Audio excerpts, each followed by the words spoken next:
नमस्कार मित्रांनो, मी आहे श्रीधर आणि जी जोके या यूट्यूब चॅनलवर तुम्हा सर्वांचं स्वागत करत आहे. मित्रांनो, आजच्या व्हिडिओमध्ये आपण पाहणार आहोत की भारतीय संविधानाविषयीची काही महत्त्वाचे प्रश्न जी एमपीएससी, यूपीएससी, पोलीस भरती, IBPS, तलाठी भरती अशा अनेक परीक्षांसाठी उपयुक्त ठरणार आहेत. मित्रांनो, महत्त्वाचे हे प्रश्न असणार आहेत, त्यामुळे व्हिडिओ स्किप न करता पूर्ण प्रश्न तुम्ही ऐका, वाचा, पहा. चला तर मग व्हिडिओला स्टार्ट करूया. मित्रांनो, व्हिडिओ स्टार्ट करण्यापूर्वी जर तुम्ही आमच्या चॅनलवर नवीन असाल तर कृपया चॅनलला नक्की सबस्क्राईब करा, जेणेकरून आमचे नवीन व्हिडिओ तुमच्यापर्यंत पोहोचत जातील. बेल आयकॉनला प्रेस करायचं विसरू नका मित्रांनो. चला तर मग व्हिडिओला स्टार्ट करूया. मित्रांनो, आजच्या भागातील पहिला प्रश्न आहे, भारतीय राज्यघटनेची 8वी अनुसूची कशा संबंधित आहे? याचे ऑप्शन्स आहेत मूलभूत हक्क, अधिकृत भारतीय भाषा, मूलभूत कर्तव्य, न्यायालयांच्या अधिकार क्षेत्राबाहेरील कायदे. तर मित्रांनो, या प्रश्नाचं उत्तर आहे नंबर 2चं ऑप्शन, ते म्हणजे अधिकृत भारतीय भाषा. मित्रांनो, त्यानंतर नंबर 2, राष्ट्रपती होणारे भारताचे पहिले उपराष्ट्रपती कोणते आहेत? या प्रश्नाचं ऑप्शन्स आहेत मित्रांनो S. Radhakrishnan, KR. Narayanan, APJ Abdul Kalam, Pranab Mukherjee. तर मित्रांनो, या प्रश्नाचं उत्तर आहे नंबर 1 S. राधाकृष्णन. प्रश्न क्रमांक 3, भारताची मूळ घटना कोणी हस्तलिखित केली? या प्रश्नाचे ऑप्शन्स आहेत रफी अहमद किडवाई, नंबर 2 कैलास नाथ काटजू, नंबर 3 प्रेम बिहारी नारायण रायझदा, नंबर 4 कन्हैयालाल मेनेकलाल मुंशी. तर या प्रश्नाचं उत्तर आहे मित्रांनो नंबर 3 प्रेम बिहारी नारायण रायझदा यांनी मूळ घटना हस्तलिखित केली होती.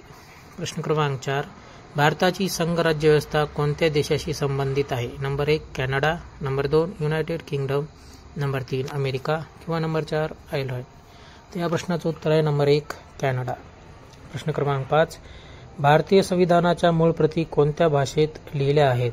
या प्रश्नाचे ऑप्शन्स आहेत नंबर 1 हिंदी, नंबर 2 इंग्रजी, नंबर 3 संस्कृत किंवा नंबर 4 हिंदी आणि इंग्रजी दोन्ही.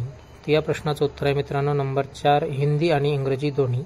या ठिकाणी थोडी प्रॉब्लेम झालेली आहे, ती तुम्ही समजून घ्या मित्रांनो.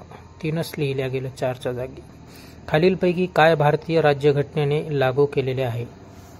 त्या प्रश्नाचे ऑप्शन्स आहेत प्रस्तावना, मूलभूत हक्क किंवा नंबर 3 राज्य धोरणाची मार्गदर्शक तत्वे, नंबर 4 मूलभूत कर्तव्य. त्या प्रश्नाचं उत्तर आहे मित्रांनो मूलभूत हक्क राज्यघटनेने लागू केलेले आहे. त्यानंतर मित्रांनो, पुढील प्रश्न क्रमांक 7, खालीलपैकी कोणता शब्द भारतीय राज्यघटनेच्या मूळ प्रस्तावनेचा भाग नव्हता? या प्रश्नाचे ऑप्शन्स आहेत लोकशाही, नंबर 2 प्रजासत्ताक, नंबर 3 धर्मनिरपेक्ष, नंबर 4 सार्वभौम. तर या प्रश्नाचं उत्तर आहे मित्रांनो नंबर 3 धर्मनिरपेक्ष. प्रश्न क्रमांक 8, संविधानाचा दस्तावेज तयार करणाऱ्या संविधान सभेचे कायदेशीर सल्लागार म्हणून कोणाची नियुक्ती करण्यात आली होती? याचे ऑप्शन्स आहेत HVR Iyengar, number 2 SN Mukherjee, number 3 BR Ambedkar किंवा नंबर 4 BN राव. तर या प्रश्नाचं उत्तर आहे मित्रांनो नंबर 4 BN राव. प्रश्न क्रमांक 9, भारतीय संविधानात स्वातंत्र्य आणि बंधुत्वाचा समावेश करण्याच्या कल्पना कोणत्या देशापासून प्रेरित झाल्या आहेत? याचे ऑप्शन्स आहेत फ्रान्स, जर्मनी, USA, रशिया. तर या प्रश्नाचं उत्तर आहे मित्रांनो नंबर 1 फ्रान्स या देशापासून प्रेरित झाले आहेत. पुढील प्रश्न 10, भारतीय राज्यघटनेचा राजकीय भाग मुख्यतः कोणत्या राज्यघटनेतून घेतला गेला आहे? नंबर 1 ब्रिटिश संविधान, नंबर 2 आयरिश राज्यघटना, नंबर 3 ऑस्ट्रेलियन राज्यघटना, नंबर 4 USA राज्यघटना. या प्रश्नाचं उत्तर आहे नंबर 1 ब्रिटिश संविधान.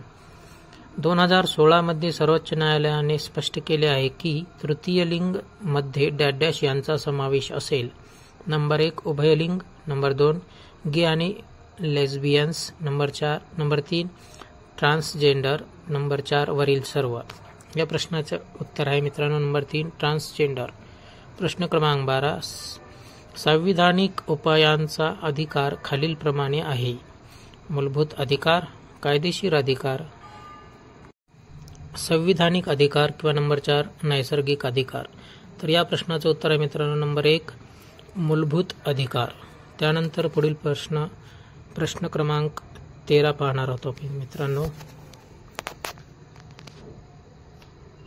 जर 12 वर्षाचे बालक त्याच्या तिच्या इच्छेशिवाय कारखान्यात काम करत असेल तर ते अनुच्छेद डॅशचे उल्लंघन आहे.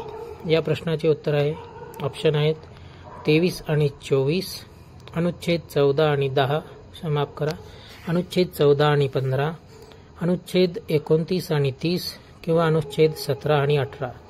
तर या प्रश्नाचं उत्तर आहे मित्रांनो की अनुच्छेद 23 आणि 24चं उल्लंघन केल्याचं दिसून येते. प्रश्न क्रमांक 14 भारतीय राज्यघटनेतील कोणते अनुच्छेद नागरिकत्वाशी संबंधित आहे. तर या प्रश्नाचे ऑप्शन्स आहेत नंबर 1 अनुच्छेद 5, अनुच्छेद 15, अनुच्छेद 25 किंवा अनुच्छेद 35. या प्रश्नाचं उत्तर आहे मित्रांनो नंबर 1 ऑप्शन अनुच्छेद 5.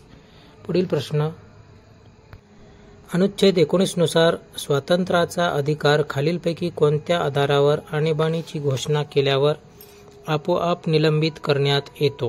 त्याचे ऑप्शन्स आहेत नंबर 1 सशस्त्र बंडाळी, नंबर 2 अंतर्गत अशांतता, नंबर 3 निवडणुकीत पराभव किंवा नंबर 4 युद्ध किंवा बाह्य आक्रमण. तर या प्रश्नाचं उत्तर आहे मित्रांनो नंबर 4 युद्ध किंवा बाह्य आक्रमण. त्यानंतर पुढील प्रश्न मित्रांनो प्रश्न क्रमांक 16 संवैधानिक उपायांचा अधिकार खालीलप्रमाणे आहे. मूलभूत अधिकार, कायदेशीर अधिकार, संविधानिक अधिकार किंवा नैसर्गिक अधिकार. या प्रश्नाचं उत्तर आहे मित्रांनो मूलभूत अधिकार. प्रश्न क्रमांक 17 माहितीचा अधिकार आरटीआय कायद्याच्या वापरामुळे खालीलपैकी कोणता घोटाळा उघडकीस आला आहे. नंबर 1 आदर्श गृहनिर्माण घोटाळा, नंबर 2 4G घोटाळा किंवा नंबर 3 कोल ब्लॉक घोटाळा. या प्रश्नाचे ऑप्शन्स आहेत नंबर 1 2 आणि 3, नंबर 2 1 2 आणि 3, नंबर 3 1 आणि 2 किंवा नंबर 4 1 आणि 3.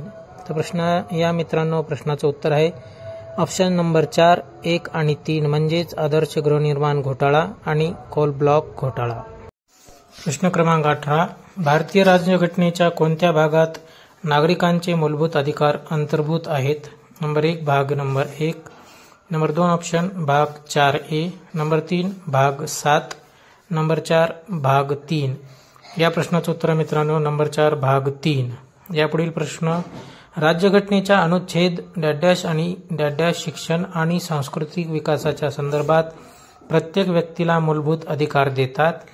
या प्रश्नाचे ऑप्शन्स आहेत नंबर 1 45 आणि 46, नंबर 2 29 आणि 30, नंबर 3 20 आणि 21 किंवा नंबर 4 13 आणि 14. तर या प्रश्नाचं उत्तर आहे मित्रांनो नंबर 2 29 आणि 30.